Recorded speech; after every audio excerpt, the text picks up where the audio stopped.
All right, NBA free agency and trade reactions with Liam Melrose. Melrose, welcome in again, my friend, to Big Ed Chats. Great to be here, mate.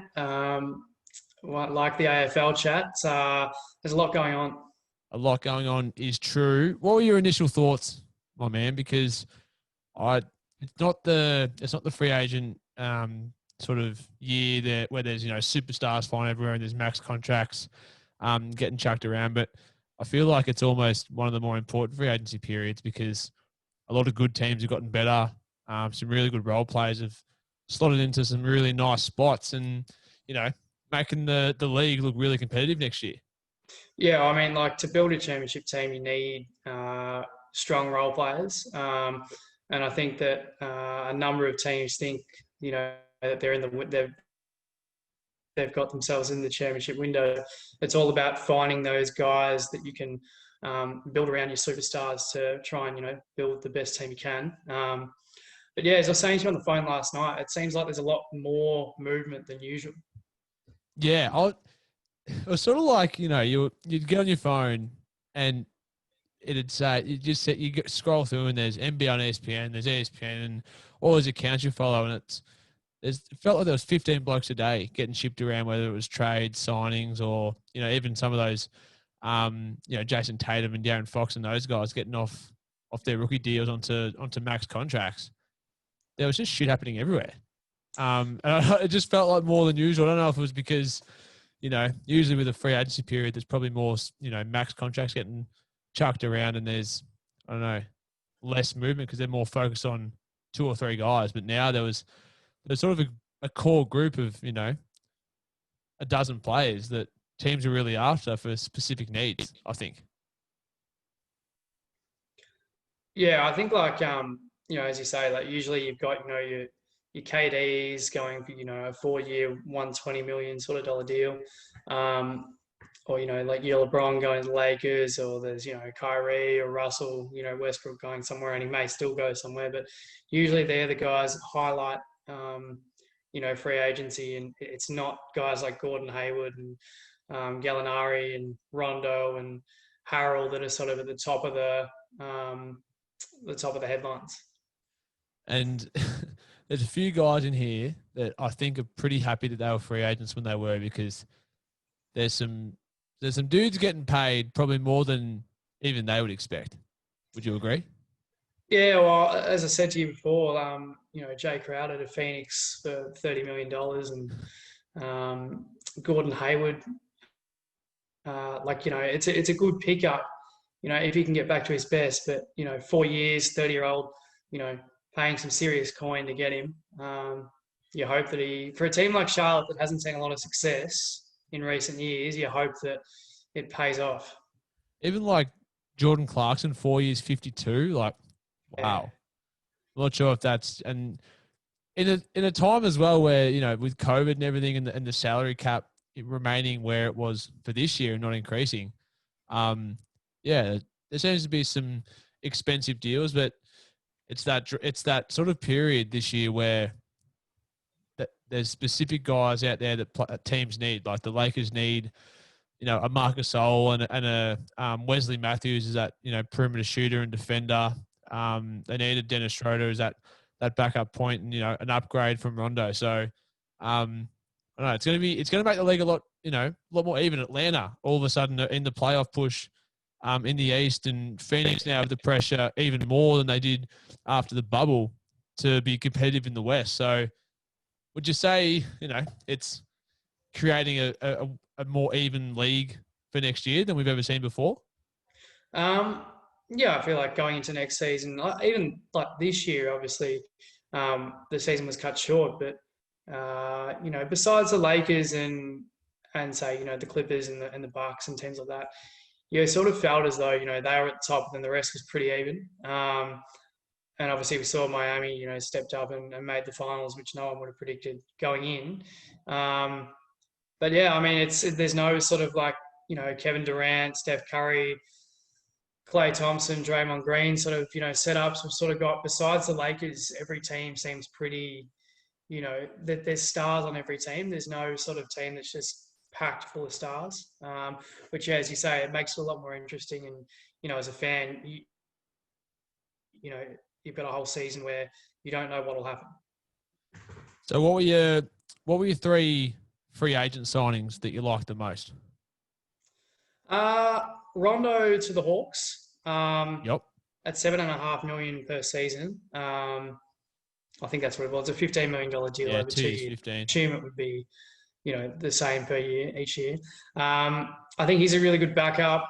Provides good guidance to Trae Young as well, who's obviously a star already. But just to have someone there that the stability coming off the bench with Rondo, especially coming off a championship with the Lakers. And you can couple in with him as well, Chris Dunn, 2 years, 10 mil. Just that defensive help for Trey, because we all, Trey, stats wise, and even watching him play, can't defend anyone. But to have Chris Dunn there can sort of lessen the load a bit, I guess, on Trey.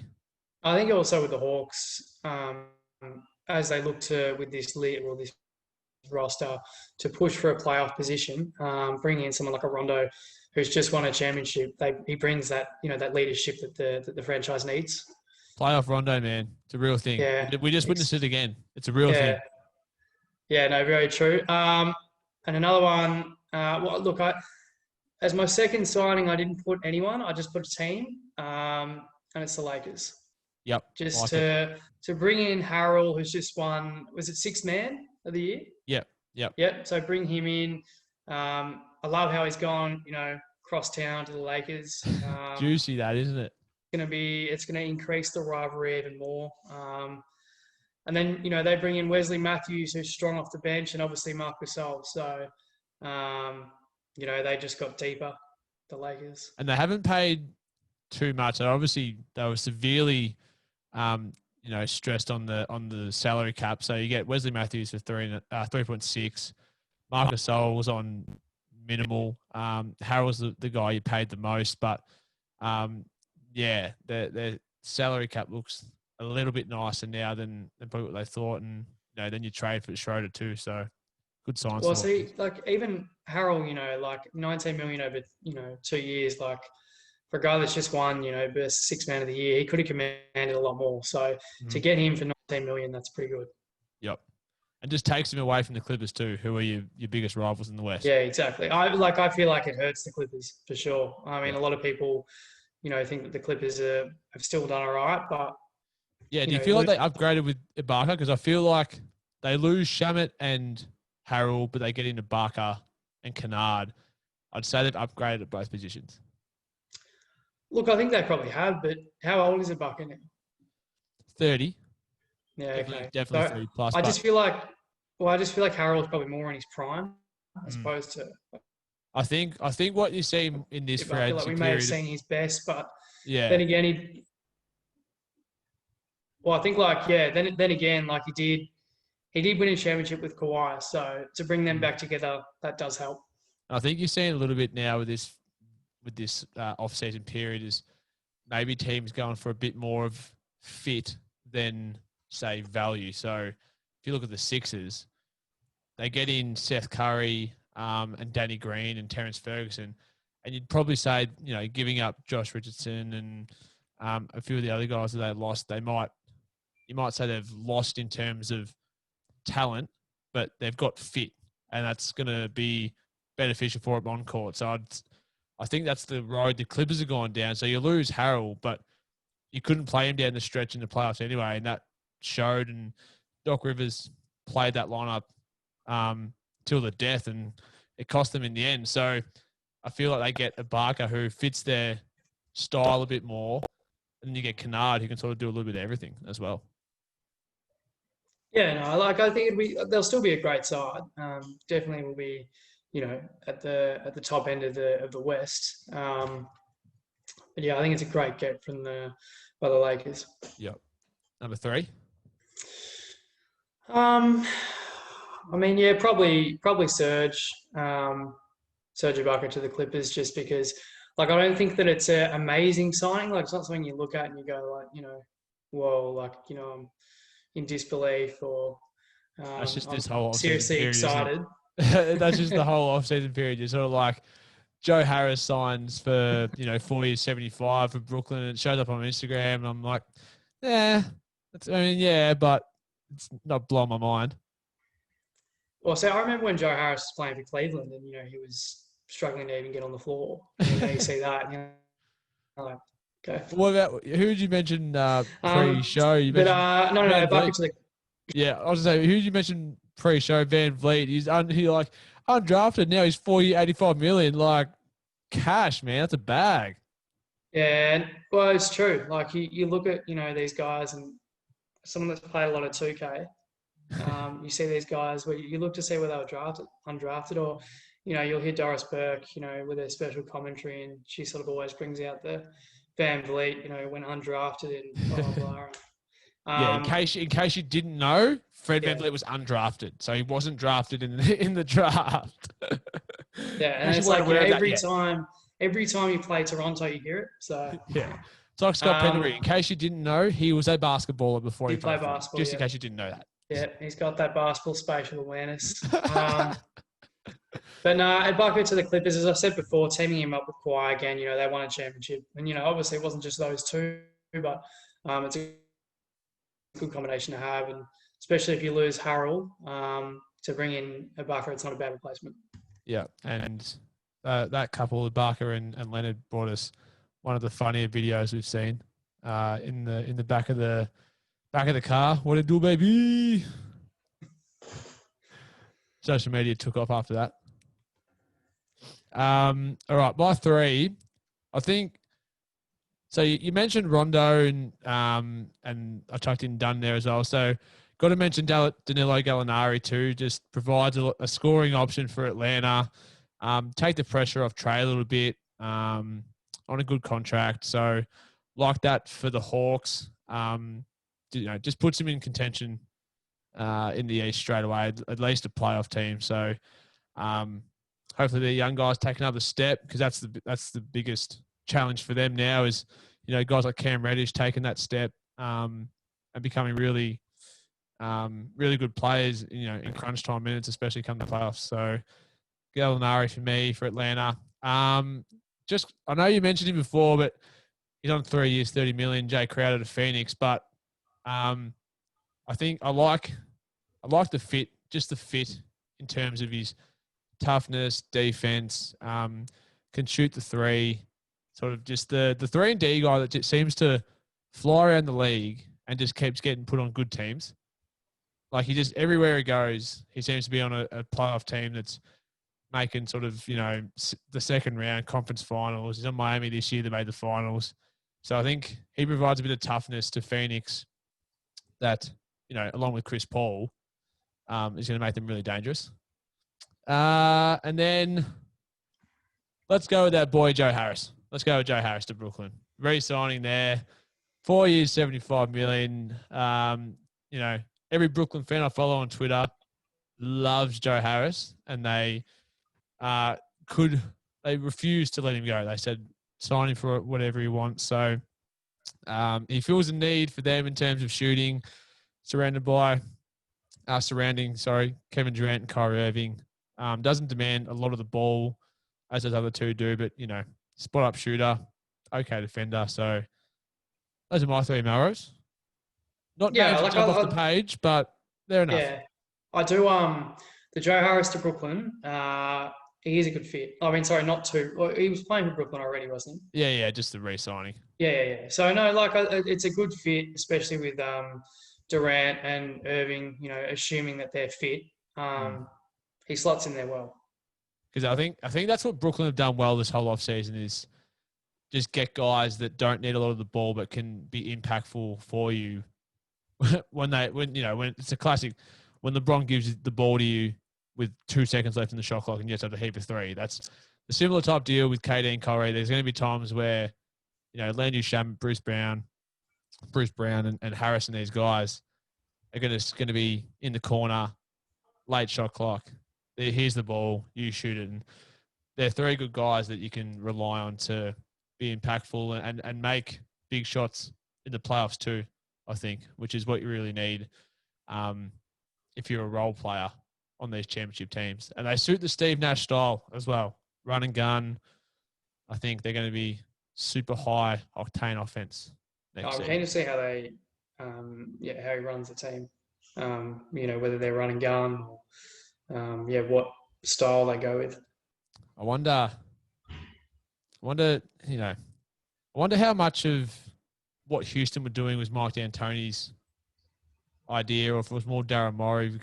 Because if, I'm just imagining Steve Nash and D'Antoni together in Brooklyn, and they just start telling Kevin Durant and Kyrie Irving, shoot the ball under 5 seconds of the shot clock. Let's just get it going. Let's just shoot 100 throws a game. Yeah.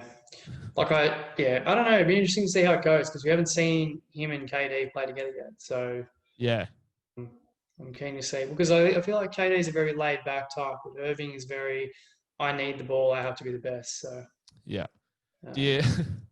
What's your over under in terms of time into the season where it blows up and the reports come out that KD and Kyrie butted heads? Look, it could happen in the first 20 games, honestly. Good answer. Like it's true, honestly. It is true, man. That's all it takes. Like it may, one of them probably will get shipped on the deadline. I'll bet my house that it's Kyrie Irving. It'll be Kyrie. Yeah. What 100%. What about when the reports coming out about James Harden wanting to go to Brooklyn? A part of me was like, do it, because that would be fun to watch, and it would be fun to watch it blow up, because it would blow up.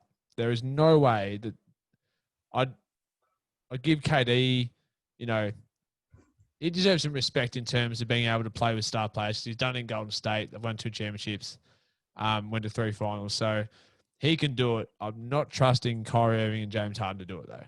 So you got two problems there. You got 2 problems. So KD's fine. He sort of just slithers up and down the court. Because he can play off ball if need be. Yeah.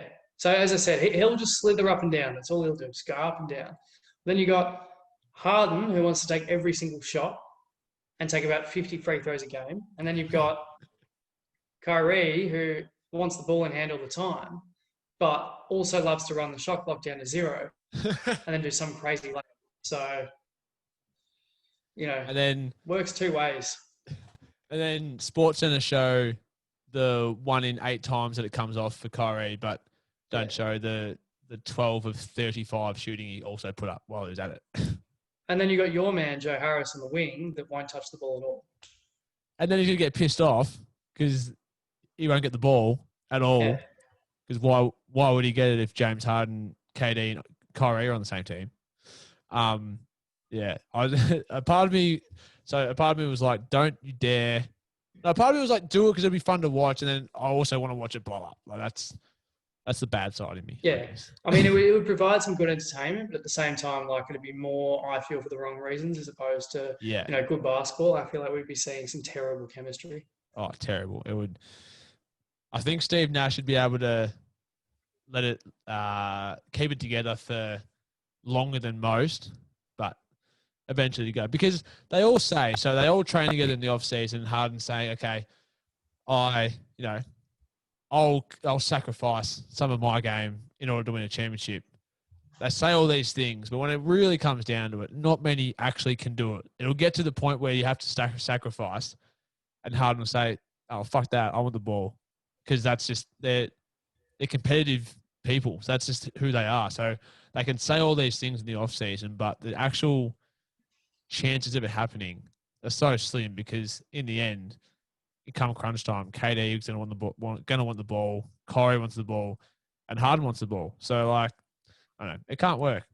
Like a lot of the time with these, teams that are packed with superstars, and they're like these dynasty-looking teams. They put them together, and you think, who's going to beat them?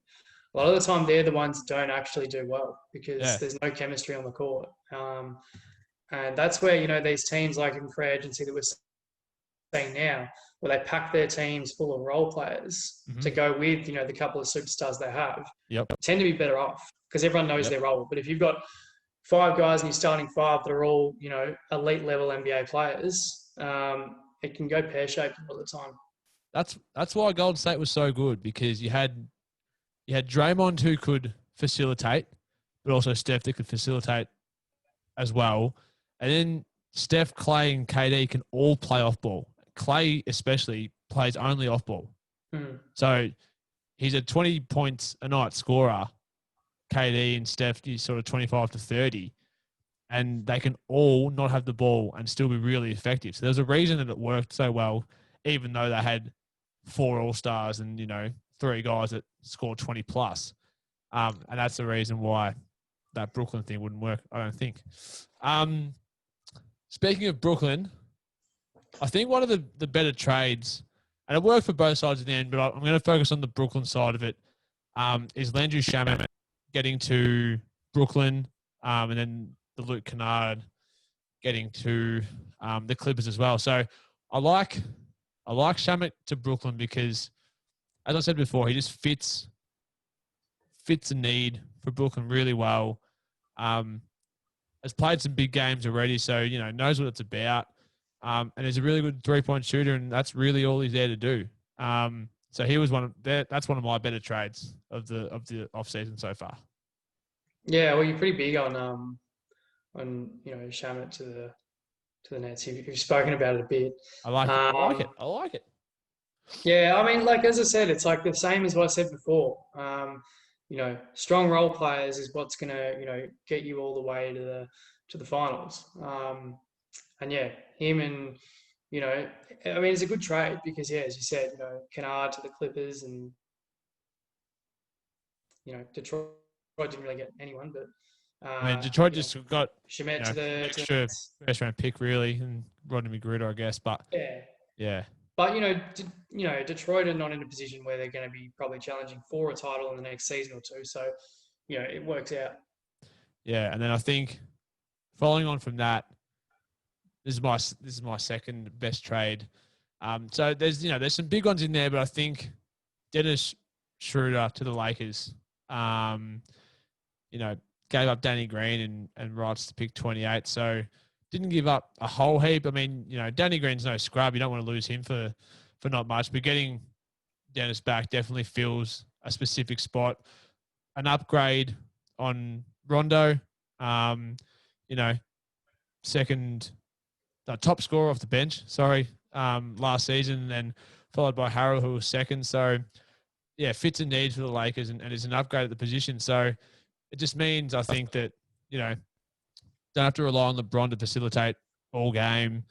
You can give the ball up a little bit, and there'll be some nights where you can just say to LeBron, just chill out, let Schroeder and AD go to work and Harrell and these guys, and LeBron can finally have a rest because he didn't get much apart from the massive layoff they had. But in terms of when they were on the court, it was LeBron or bust, really. Well, he wasn't happy about the NBA restart. Not the restart, starting again at the end of December, mid to late December. I saw that he put up on his Instagram story that he wasn't happy with the start. Not subtle at all. No, I mean, like for me personally, I can understand it's a short turnaround, but they did have a long time without it. So at the same time, it's kind of like, well, you're getting paid like a ton of money. You've got the best job in the world. Just play. Yeah. Like, no, I'm with you. I'm with you. What were your better trades from the off season so far? Well, I loved Chris Paul to Phoenix. Yeah. I think the whole NBA world did. That's been everyone's favorite, I think, just about. Yeah, I mean, like me personally, like I think everyone probably shares the same opinion, but Devin Booker's just had no help for a number of seasons. Like he's been so good, in the first part of his career, but who's he had in his team? The Suns have never, besides this season. Well, actually, no, they didn't even make the playoffs this season, did they? They just they almost did. Almost did, yeah. But like double Phoenix. Yeah, but besides, this season they haven't really challenged at all. Oh, at since all. He's been there. So yeah, I love that. Now they get Chris Paul in. They add Jay Crowder in there as well. It just seems like they're building something. Where do you see them next year? Because there's a certain friend of mine that he said top 4. He said the 4 spot was a legitimate chance for Phoenix.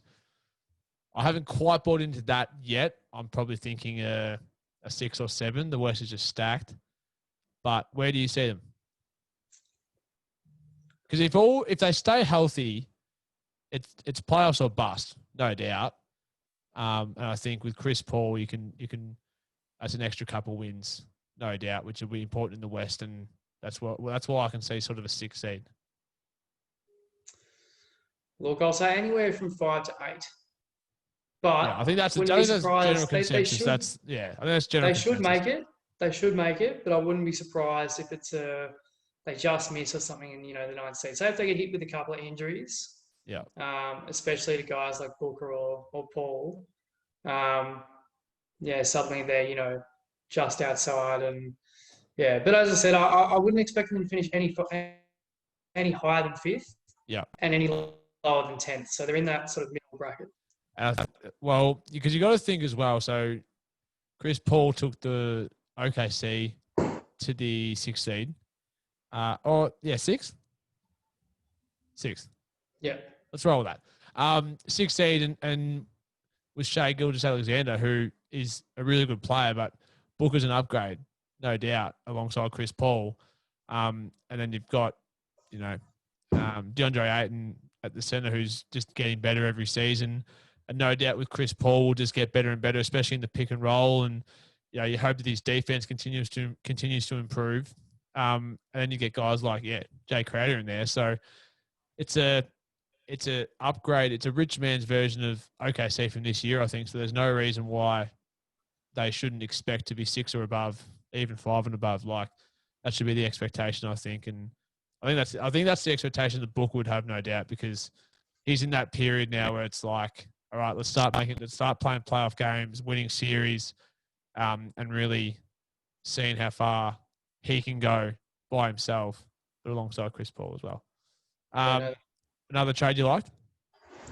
My second one's probably Drew Holiday to the Bucks. Do you think they gave up too much? It's tough. Time will tell. Time will tell. But they've been so good in the regular season, and in the last couple of seasons they've just faded in the playoffs. And I think this year it was everyone had them in the finals. It was going to be the Bucks versus the Lakers or the Bucks versus the Clippers. But I think Holiday's finally on the right team. I think he deserves to be like the Pelicans. They're getting better and all that. But I feel like he's been with them when they've been down the bottom. Yeah. So he finally gets a guy of his caliber a real shot at a championship now with the Bucks. So I like it. But it's tough. As you said, they have given up a lot. So I think with those sorts of deals, time tells. Yeah, it's tough when you're giving up first round picks in 2027. Like that's so fucking far away. But what you don't want is it to come back and bite them like a Boston-Brooklyn deal back, the KG, Ray Allen thing where, the Celtics are just getting first-round picks every season. I mean, this is negative Nancy Ollie coming in, but just imagine if it doesn't go well next season, then Giannis leaves anyway in free agency, and then which could very well happen.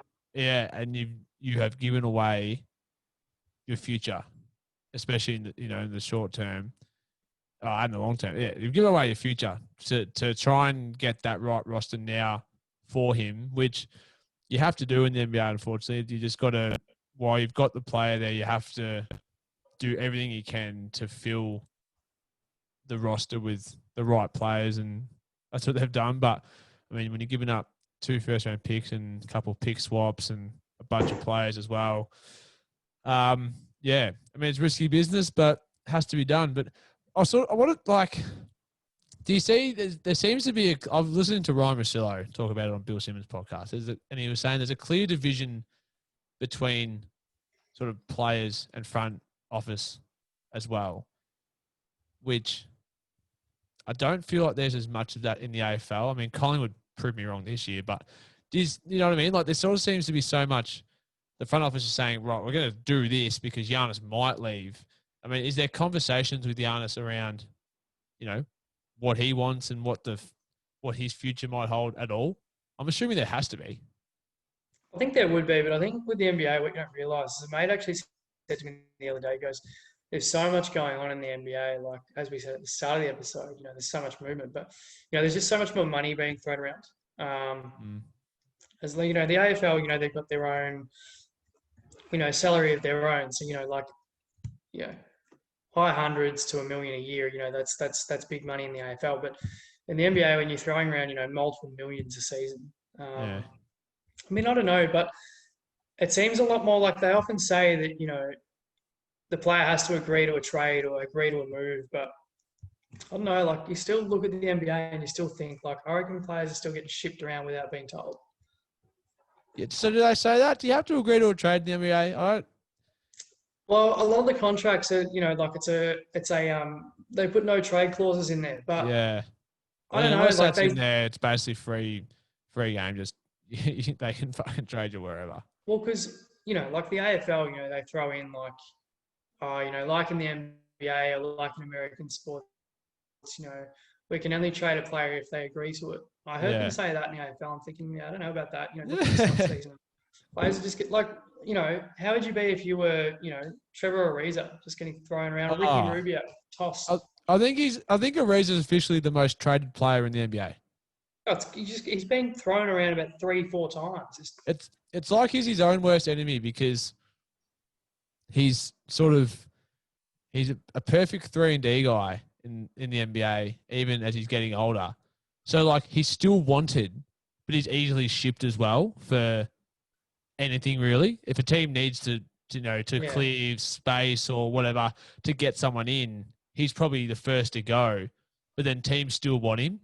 So it's funny to watch because these guys keep getting shipped, but because they're still valuable, but not valuable enough that they stay on the same team. So they just continually get shipped in these packages. It's I don't know. I feel like he wouldn't love it, obviously. He'd have to move cities, but it's sort of funny to watch. He's pretty much like the mayonnaise, like just goes on top of the burger and they ship it. Like that's pretty much how it is. Like you look at the Ariza, yep. So they built the burger, they built the trade, put some Ariza on top, sent it off. Some Ariza on top. Pretty much what it is. It sweetens the deal. Oh, Melrose, let's call it a from you. Right around that. All right, let's go to some losers. Who are your losers of the off-season period? I feel like there's more winners. Maybe we're glass half full people, but I feel there's more winners than losers. But who do you think lost the off-season the most? I mean, look, I feel like it's too early to tell because you don't know. Like, probably could get a fair understanding sort of midway through next season. But I feel like the obvious ones, the teams that haven't done anything, that needed to. Like, I'm a Cavs fan and we just did nothing as usual. So, I don't feel like. I mean, you drafted a guard who's going to fill a defensive area that needs filling, but I mean, he didn't do anything to and it's not as if you're in a win situation now, but there's some things that Cleveland could have done to at least bolster it a little bit, I feel. Yeah, for sure. But, it's Cleveland. If LeBron's not in town, nothing's happening. So. I couldn't agree more. We need, like, if we have LeBron in town, we're getting so many burgers where we get mayonnaise on top, players coming in left, right, and center, all the Arizas of the world. Like, we had that one season where we had Crowder, Wade, Rose. Yeah.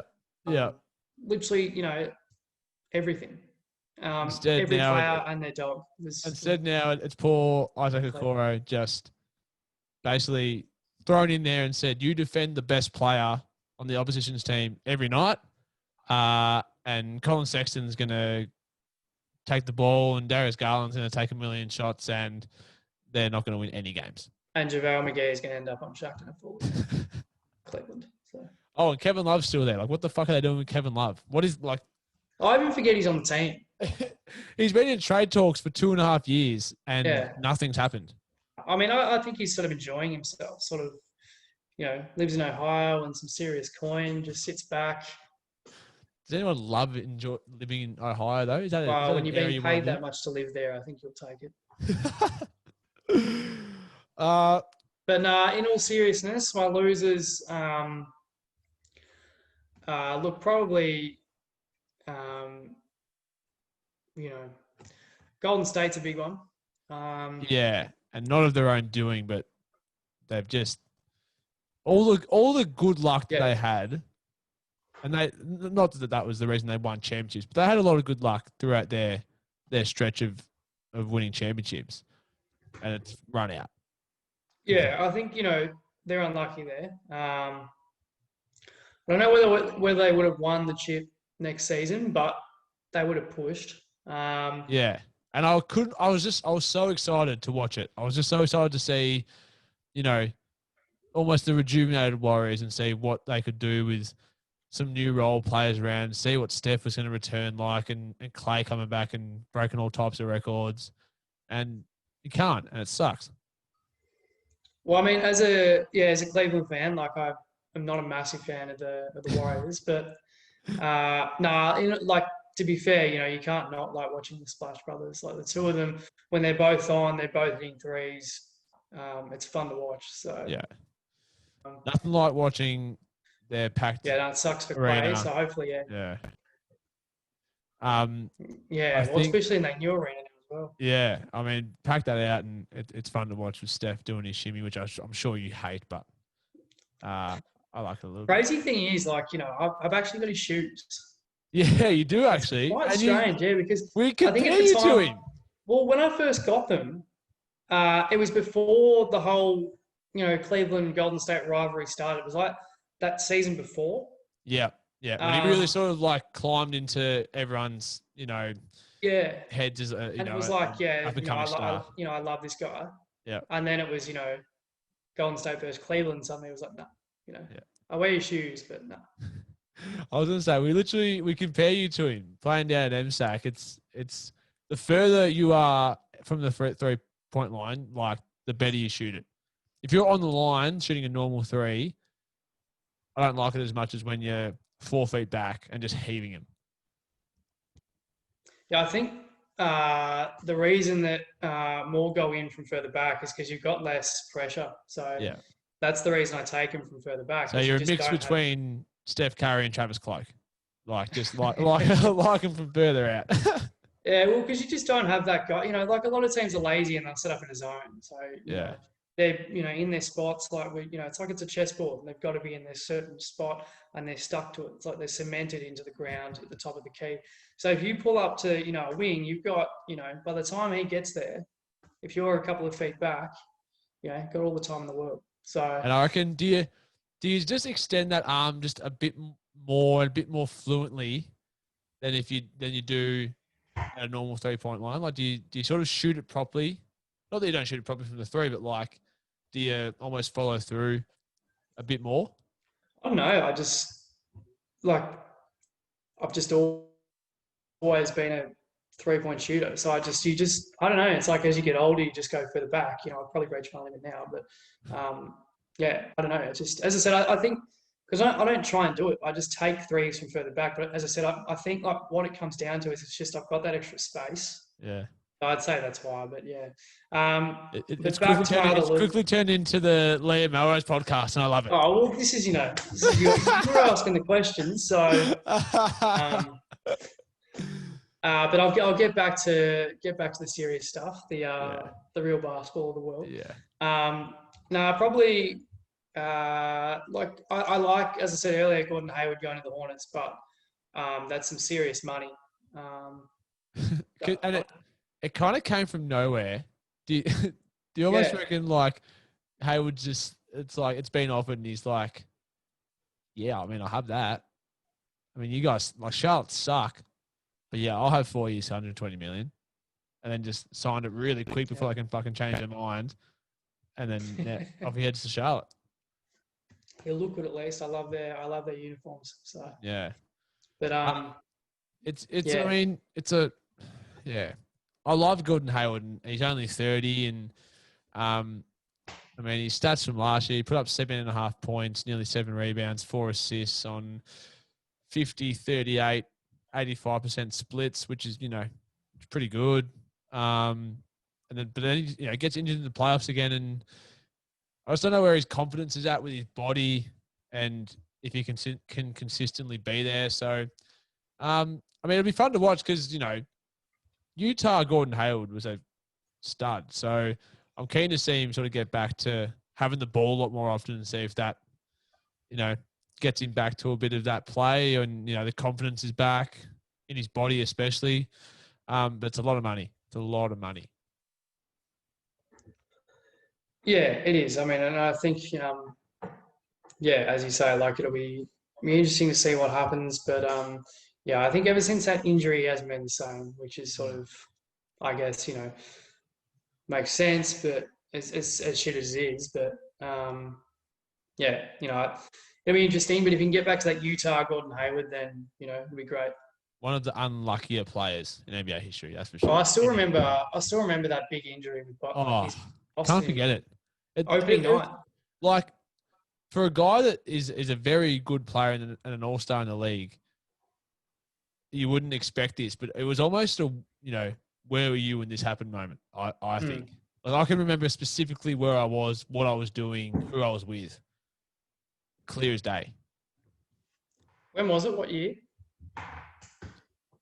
End of 2017. 17, maybe 2017 into like the 2017-18 season.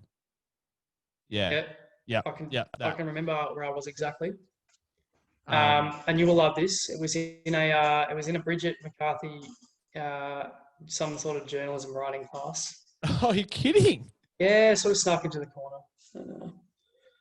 As a Cavs fan, Cleveland v Boston, got it up. Yeah. Reddit streams, NBA. That's the most uni thing I've ever heard. Yeah, roll into class, NBA on, yep, bang, get it on. Yeah. And I remember him going down and just seeing all the players just, grimace. It was just like, It's an immediate, like, everyone flicks their head away from where it is and just sort of head in hands. That's when you know it's and you're like, fuck, like, that's bad. Yeah. I still remember, shout out to Chatters. I was with Chatters. It was just us two watching the game. I was back down there in the rat. I mustn't have been in that journalism class with you. Mustn't have been there. Must have been my you sort of turned up sort of second year, I reckon. Late second year, early third. I was there the whole time. You just didn't see me. Yeah, but the big head sort of emerged sort of late second, early third. Yeah. Through the you'd had a big summer, 2018 going into 2019, did absolutely nothing. That was the first thing I remember him saying. Yeah. I think it might have been Alex Morrison actually you were talking to about your summer. Alex, go Blues. Yeah. That's my response to most things these days. Yeah. What have you been doing? Fuck all. Nothing. That's literally what you said. Yeah, spot on. The first time I remembered you talking was that time. I was waiting for class. Morrison, how was your summer? Oh, fuck all. Fuck all. There's not heaps to do in Ballarat, bro. Nah. There's not heaps to do. Yeah. Like it. That's a trip down memory lane, Maris. I like that. This is going to be a funny one. I'm going to take you back to what you said about the whole Collingwood situation, how it was a garage sale. So Detroit had basically gone to a garage sale and there's a whole bunch of centers available to buy. And they've just said, you know what? Fuck it. Let's buy all of them. And then let's draft a center while we're at it. So they've now got Isaiah Stewart, Dwayne Dedman, Mason Plumlee, and Jahlil Okafor. Yeah. Why? Why would you do that? Well, you picked up three centers who are borderline unplayable. Mason Plumlee's nice, but like Okafor barely played for the Pelicans. Dwayne Dedman, And then you picked up Isaiah Stewart. I mean, why? And then while you're at it, you paid Jeremy Grant a fuck ton of money, who I like, but are you relying on him to be your main guy? I don't know. Probably not. Well, pretty much what you've done is they've moved from a smaller mansion and they've got room for 4 fridges. So you've set up Grant in one room, you've got Plumlee in another, and then you've stuck Okafor in the garage. So he's back room for the next garage. And then he'll go. So and you watch Okafor will be gone within.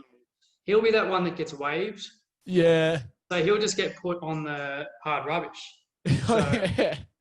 and they'll just sort of move them around, garage for Okafor because he'll be playing, as the 12th man. He'll Yeah. probably be in a suit for most of the season. He'll end up on the nature strip. So yeah, It I mean, sucks because I love Okafor. Like I've still got Okafor stock, big time. But I mean, like, did his agent talk to Detroit? Like, did he know that all these centers are getting signed? Because if he did, surely he wouldn't go there because you're not getting minutes at the Pelicans.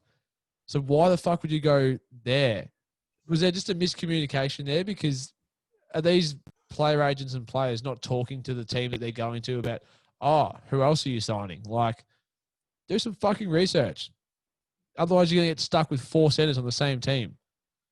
yeah, look, I don't know how they've done that, but I feel like with the NBA, a lot of the time, like things just happen so quickly that, like, Yeah. one day this is happening, the next day, 6 blokes have been traded. And they've still got Blake Griffin there as well, who I Yeah. like too. But, I mean, that's a lot of big bodies you got to try and get on the floor. Mm. And you'll probably find that a couple of, out of the 4, 2 of them will get injured. So someone will go down in practice. Yep. Actually, let's make a call now. Who's the first to go down?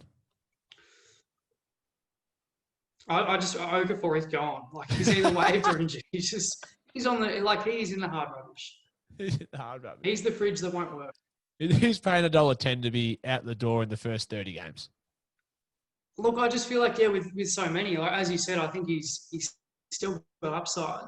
And he's still a decent player, but he just finds himself on the wrong teams or he gets injured. Yeah. So, yeah. And while they were at it, they lost Bruce Brown, Luke Kennard, and Christian Wood. So, I mean, a bad offseason for Detroit, I think. Like Killian Hayes. Killian Hayes is good. And no doubt Isaiah Stewart and Siddiq Bey are both really good also, but yeah, some weird moves. We mentioned Milwaukee. They're a time will tell deal, that trade for Drew Holiday. Losing Wesley Matthews I don't think helps either. Probably just couldn't afford him. And then the whole fuck around with Bogdan Bogdanovic.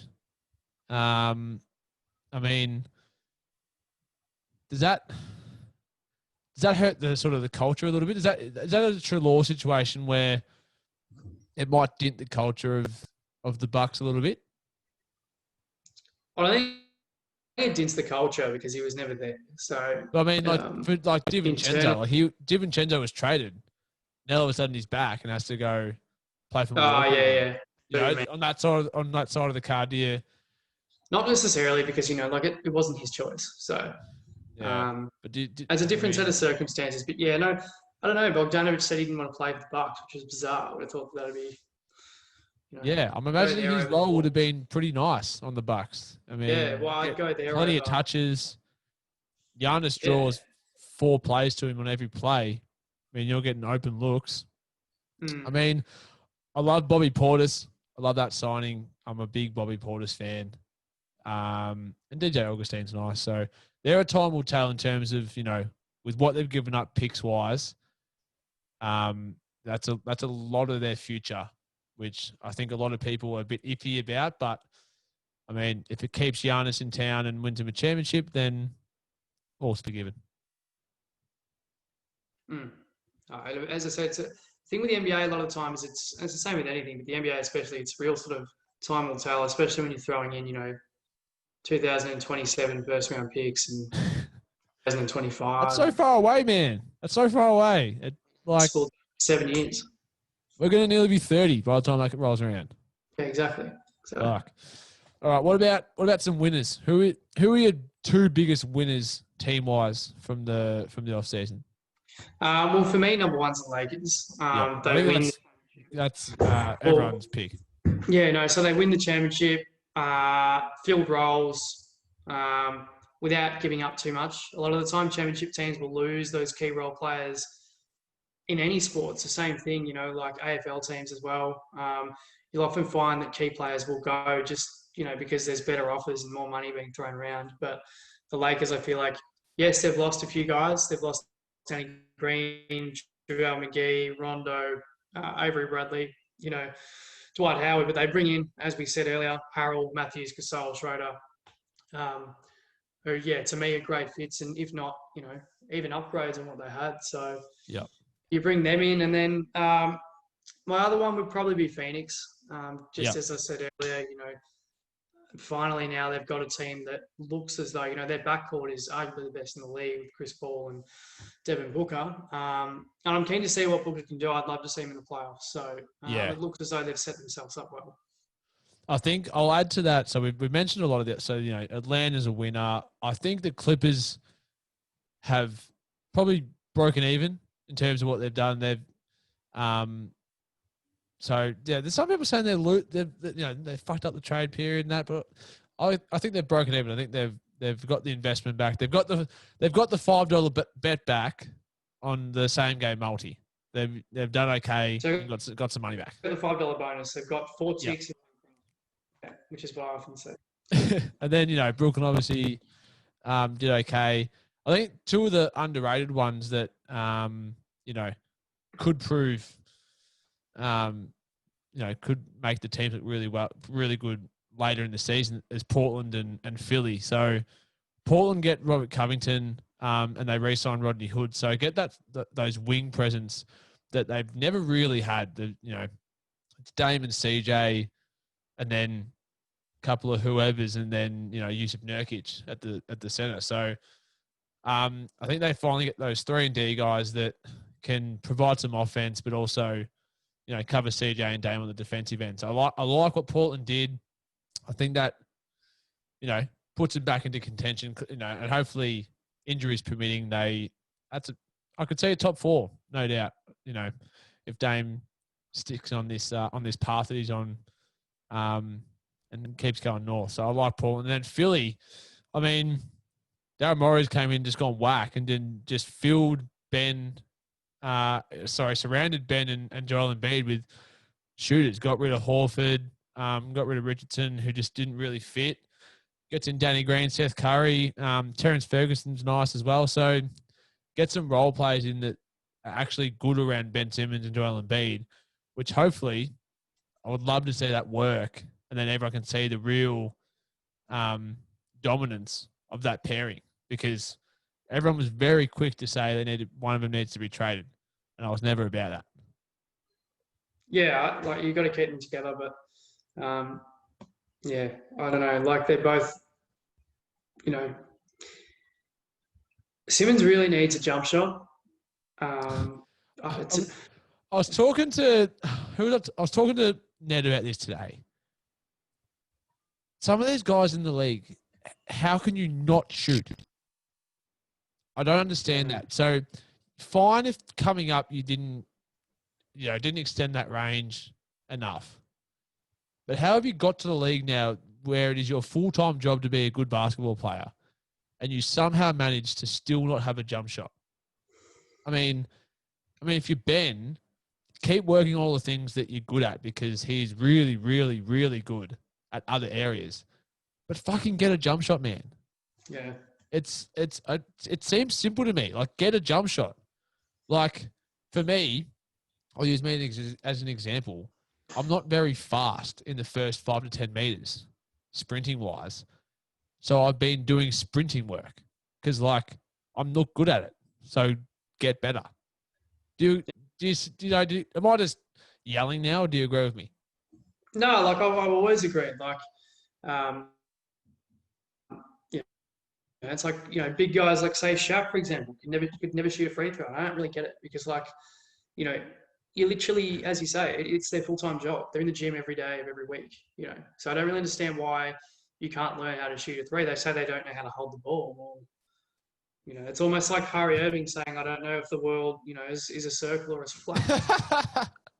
I mean, Serge Ibaka is a perfect example. He wasn't a great, three-point shooter coming into the league because not many big guys are, because especially in juniors coming up and then college, they sort of put you, if you're a big man, you're in the paint. But then he gets to the league and he works on it. Now he's a really good three-point shooter. And guess what? He's going to be in the NBA for a long time still, because they're so valuable. An example is, like DeMarcus Cousins. He never shot the ball. And then, a few seasons ago, he started shooting threes, and suddenly, obviously he's been injured the last couple of seasons, but You know, it's like, oh, okay, this guy can play. All of a sudden, he was in MVP contention because guess what? Being able to shoot is really important, and it gets you heaps of extra points. And if your efficiency is good, people love that. Yeah, well, I mean, it makes them so much harder to guard. If you're guarding someone who can shoot and take it to the ring, and if you're Simmons, you know, you're one of the most explosive players in the league. So, you know, if you can take it to the ring, score, pass, but then also shoot the ball. If I'm the defender, I don't know where to start. Yeah, exactly. That's our rant for the episode. Let's go with that. That's our rant. If you can't shoot in the NBA, fucking learn, because you paid millions and millions and millions of dollars to do it. So fucking do it.